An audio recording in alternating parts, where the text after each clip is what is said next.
ప్రపంచవ్యాప్తంగా విడుదలైన పుష్ప 2 చిత్రం పాజిటివ్ టాక్తో దూసుకెళ్తూ ఇప్పుడు ఓవర్సీస్లో 11 రోజుల్లోనే 225 కోట్లకు పైగా కలెక్ట్ చేసినటువంటి నేపథ్యంలో అసలు ఓవర్సీస్లో ఎక్కడెక్కడ కలెక్షన్స్ ఎలా ఉన్నాయి అనేది మనం విశ్లేషణ చేసుకునేటువంటి ప్రయత్నం చేద్దాం. ప్రస్తుతం మనతో పాటు ఉన్నారు ప్రముఖ సీనియర్ జర్నలిస్ట్, ప్రముఖ సినీ రాజకీయ విశ్లేషకులైనటువంటి యజ్ఞమూర్తి గారు. వారితో మాట్లాడదాం. యజ్ఞమూర్తి గారు నమస్తే అండి. నమస్తే కృష్ణ. యజ్ఞమూర్తి గారు, పుష్ప 2 రిలీజ్ అయిన దగ్గర నుంచి కూడా పాజిటివ్ టాక్తో ప్రపంచవ్యాప్తంగా దూసుకెళ్తూ ఉంది. ఎన్నో రికార్డ్స్ను కూడా క్రియేట్ చేసింది. ఈ నేపథ్యంలోనే ఓవర్సీస్లో 11 రోజులకు గాను 225 కోట్లకు పైగా కలెక్ట్ చేసింది. ఏంటి అసలు ఓవర్సీస్లో ఎక్కడెక్కడ కలెక్షన్స్ ఎలా ఉన్నాయంటే ఏం చెప్తారు? నిజానికైతే మనం చూసుకుంటే 12 రోజులు అయిపోయింది అది రిలీజ్ అయ్యి. అవును, అందులో హిందీ బెల్ట్లో ఎలా ఆడుతుందో మనం చూసాము. సో ఆల్మోస్ట్ 580 కోట్లు నెట్ సాధించింది ఈ 12 రోజుల్లో. 250 కోట్లు, 300 కోట్లు, 350, 400, 450, 500 అంటే అత్యంత వేగంగా హిందీ బెల్ట్లో ఆ ఫీట్ సాధించినటువంటి మొదటి సినిమాగా ఇది రికార్డులు చేసుకుంటూ ఒకదాని తర్వాత అంటే ఒక రోజు గడిచిందంటే ఒక రికార్డు హిందీ బెల్ట్లో అలా సాధిస్తూ ఉంది. సెకండ్ వీకెండ్లో కూడా 105 కోట్ల రూపాయలు కలెక్ట్ చేసి ఇప్పటి వరకు ఏ భారతీయ సినిమా కూడా చేయనటువంటి ఒక రికార్డ్ని పుష్ప 2 చేయగలిగింది. అవును, పైగా మొన్న ఆదివారం ఇంతవరకు ఏ సెకండ్ వీకెండ్లో కూడా ఎగ్జాక్ట్లీ 100 కోట్లు అంటే శుక్ర, శని, ఆదివారాలు 3 రోజులు కలుపుకుంటే 100 కోట్లు దాటినటువంటి మొట్టమొదటి ఇండియన్ ఫిల్మ్ కూడా ఒక రికార్డు ఇది. సో 120 కోట్ల పైనే సాధించింది. ఇంతకుముందు స్త్రీ టు ఏదో 96 అంతే, 100 కోట్లు అనేది అసలు లేదు దేనికి. అలాంటిది పుష్ప 2 దాన్ని సాధించేసింది. అంటే ఒరిజినల్ హిందీ ఫిలింలకు కూడా సాధ్యం కానటువంటి ఫీట్ని ఈవెన్ షారుఖ్ ఖాన్ లాంటి పెద్ద స్టార్కి కూడా సాధ్యం కానటువంటి ఆ ఫీట్ ఏదైతే ఉందో దాన్ని ఈరోజు అల్లు అర్జున్ సాధించేశాడు అని చాలా గర్వంగా మనం తెలుగు చిత్ర పరిశ్రమతో గర్వంగా చెప్పుకున్నాం. తెలుగు సినిమాయే కాదు, మొత్తం దక్షిణ భారత చిత్రసీమ అంతా కూడా చాలా గర్వంగా చెప్పుకుంటున్నటువంటి విషయం. సో ఈవెన్ మరి అలా హిందీలో ఉన్నటువంటి సినిమా తెలుగుకి వచ్చేటప్పటికి ఆ స్థాయిలో ఆ రేంజ్లో లేవు కలెక్షన్స్ అని వినిపిస్తూ ఉంది. మనం చూస్తున్నాం ఫిగర్స్ కూడా. సో దానికి రకరకాల రీజన్స్ ఉండవచ్చు. నైజాంలో బాగానే ఉండే, తెలంగాణలో బాగానే ఉన్నాయి, కానీ ఆంధ్రప్రదేశ్కి వచ్చేటప్పటికే కాస్త ఆ రేంజ్ తక్కువగా ఉన్నాయి. సో అంత క్రేజ్ హిందీ బెల్ట్లో కనిపిస్తున్నటువంటి క్రేజ్ కనిపించట్లేదు అంటే చాలా రీజన్స్ చెప్తూ ఉన్నారు. అందులో ప్రధానంగా పాన్ పరాగ్ నమిలే హీరోలు అంటే నార్త్ బెల్ట్, అది కూడా మాస్ బెల్ట్ వాళ్ళకి చాలా ఇష్టం. కిళ్ళీలు నమిలేవాళ్ళు హీరో కనుక అట్లా చేస్తున్నారు. అలాంటి క్యారెక్టర్స్ వాళ్ళు ఎక్కువగా ఆరాధిస్తుంటారు. అంటే అంత మాసివ్గా ఉండే క్యారెక్టర్స్ అంటే వాళ్ళు ఇష్టపడతారు. కాబట్టి ఈరోజు పుష్ప 2 అంత పెద్ద విజయం సాధిస్తుంది అక్కడ. సో అర్బన్ ఏరియాలను మించి రూరల్ ఏరియాలో మాస్ ప్యాకెట్లో భారీ కలెక్షన్ సాధిస్తుందని చెప్తున్నారు. సో మరి ఇట్లా ఉంటే మరి ఓవర్సీస్లో ఎలా ఉంది అంటే మనకు ఇప్పుడు దాకా ఓవర్సీస్ మార్క్ అంటే ఎక్కువగా మనకు తెలిసింది నార్త్ అమెరికా. కానీ ఈరోజు చూసుకుంటే వేరే వేరే దేశాలు, యూకే కానివ్వండి, ఈవెన్ జర్మనీ కానివ్వండి, ఆస్ట్రేలియా, న్యూజిలాండ్ ఇలాంటి చోట్ల కూడా, గల్ఫ్ మామూలే, ఇలాంటి అన్ని చోట్ల కూడా చెప్పుకోదగ్గ రీతిలో కలెక్షన్ సాధిస్తూ, అంటే ఇప్పుడు దాకా మనకు మార్కెటే లేదనుకున్నటువంటి జర్మనీ లాంటి ప్లేసుల్లో కూడా ఈ సినిమా కోట్ల రూపాయల కలెక్షన్స్ సాధించడం ఇవాళ చాలామందిని ఆశ్చర్యపరుస్తుంది.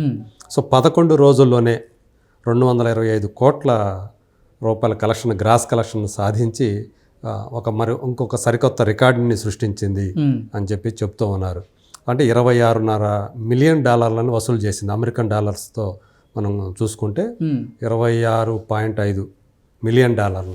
సో అందులో సగం పైనే వాటా నార్త్ అమెరికా ఉంటే మిగతా అన్ని దేశాల్లో కలిపి అది ఆ సగం అనేది 50% అనేది మిగతా చోట్ల నుంచి వచ్చింది అని చెప్పేసి మనకి తెలుస్తుంది.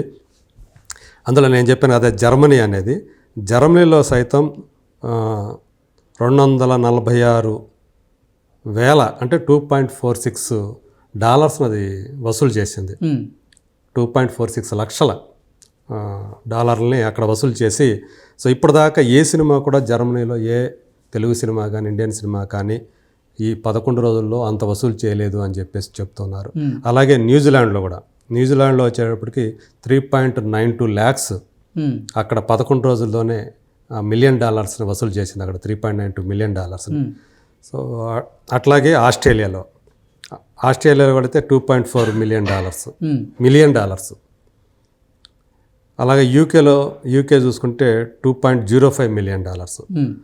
ఇక ఆ నార్త్ అమెరికా చూసుకుంటే $12.87 మిలియన్ 11 డేస్కి. 13 డేస్కి అది 12 డేస్కి అది దాటిపోయింది. ఓకే, 13 మిలియన్ పైనే దాటిపోయింది. సో అలా ఈ పాకెట్లతో పాటు యూఏఈ అంటే గల్ఫ్ బెల్ట్లో కూడా ఏకంగా $5.05 మిలియన్ వసూలు చేసింది ఒక గల్ఫ్ ఏరియాలో. అలాగే Singapore, Malaysia, Sri Lanka, Nepal, so మిగతా రెస్ట్ ఆఫ్ ది యూరప్ ఇవన్నీ కూడా సో కొన్నిట్లో $1 మిలియన్, కొన్నిట్లో $1,00,000 వసూలు చేసి ఓవరాల్గా $26.53 మిలియన్ 11 రోజుల్లోనే వసూలు చేసింది. ఇది ఇండియన్ రూపీస్లో కన్వర్ట్ చేస్తే 225 కోట్లు. సో యాక్చువల్గా మొత్తం overseas total pre business value వచ్చి 100 కోట్లు అని అంచనా వేస్తే ఇప్పుడు దానికి డబల్ కంటే ఎక్కువ సాధించేసింది. సో మామూలుగా అయితే మన గ్రాస్ పరంగా చూసినప్పుడు డబల్ సాధిస్తే షేర్ పరంగా మనకి ఆ 50% ఉంటుంది. ఆ రకంగా చూసుకుంటే బ్రేక్ ఈవెన్ అయిపోయింది ఓవర్సీస్లో 11 రోజుల్లోనే. కాకపోతే నార్త్ అమెరికాలో బ్రేక్ ఈవెన్ కావాలంటే $15 మిలియన్ రావాలంట. సో దాని వాల్యూ $13 మిలియన్ అయినప్పటికీ కూడా సో మిగతా ఖర్చులు అవన్నీ చూసుకుంటే $15 మిలియన్ కలెక్ట్ చేయగలిగితే బ్రేక్ ఈవెన్ అయినట్లే నార్త్ అమెరికాలో. సో ఇంకా $2 మిలియన్ కాబట్టి ఈజీగా అయిపోతుంది అని చెప్పేసి అక్కడ ఉన్నటువంటి ట్రేడ్ పండిట్స్ అందరూ కూడా చెప్తూ ఉన్నారు. ఓకే, సో ఏదేమైనా పుష్ప 2 ప్రభంజనం అనేది మొత్తం ప్రపంచవ్యాప్తంగా ఉంది అనేది ఇప్పుడు చాలా స్పష్టంగా తెలుస్తోంది. అంటే ఆ క్యారెక్టరైజేషన్ ఏదైతే ఉందో పుష్పరాజ్ క్యారెక్టరైజేషన్ అది అందరినీ కూడా ప్రపంచవ్యాప్తంగా ఉన్నటువంటి ఎక్కడెక్కడ తెలుగు వాళ్ళు కానివ్వండి, ఇండియన్స్ కానివ్వండి, కేవలం తెలుగు వాళ్ళు మాత్రమే కాదు ఇండియన్స్ని బాగా అట్రాక్ట్ చేస్తూ ఉంది. ఏదైతే ఆ మేనియా ఉందో ఆ మేనియాకి తగ్గట్లే వరల్డ్ వైడ్గా కలెక్షన్స్ ఉన్నాయని చెప్పేసి ట్రేడ్ వర్గాల వాళ్ళు చాలా స్పష్టంగా చెప్తూ ఉన్నారు. సో ఇప్పుడు ఆల్రెడీ మనం చూసాం 10 రోజుల్లోనే ఇది 3rd ప్లేస్కి వచ్చేసింది.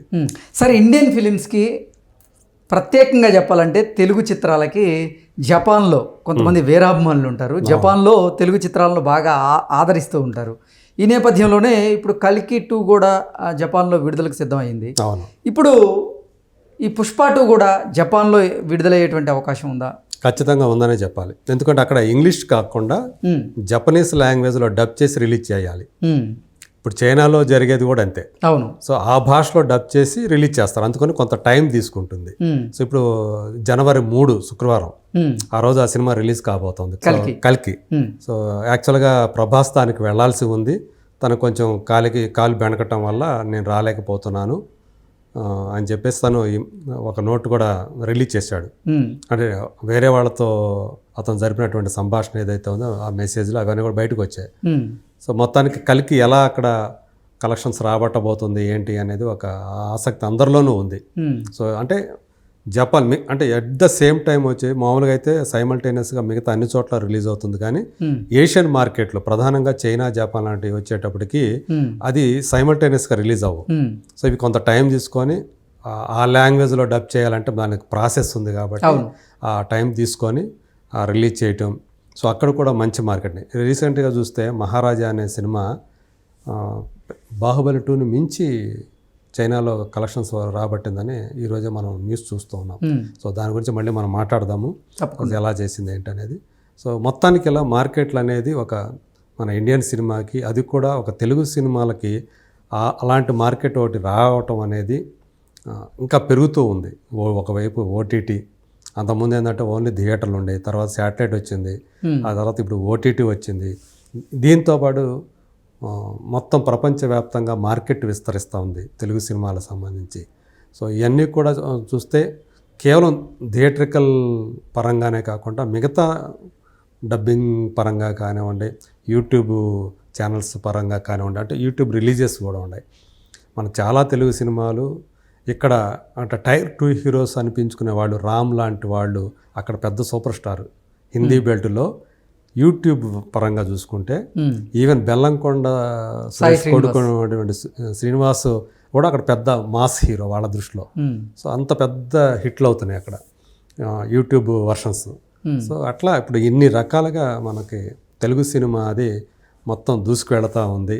సో రాబోయే రోజుల్లో ఇంకెంతగా ఈ సినిమా అంటే ఇప్పటికే బాలీవుడ్తో పోటీ పడుతుంది, ఒక్కోసారి దాటిపోతూ ఉంది. రేపొద్దున ఖచ్చితంగా తెలుగు సినిమా అనేది ఇండియన్ సినిమాకే ఒక తలమానికంగా నెంబర్ 1 పొజిషన్లో, టాప్ పొజిషన్లో ఉండే అవకాశాలు సమీప భవిష్యత్తులో చాలా స్పష్టంగా కనిపిస్తూ ఉన్నాయని చెప్పచ్చు. Okay sir, thank you so much. Thank you.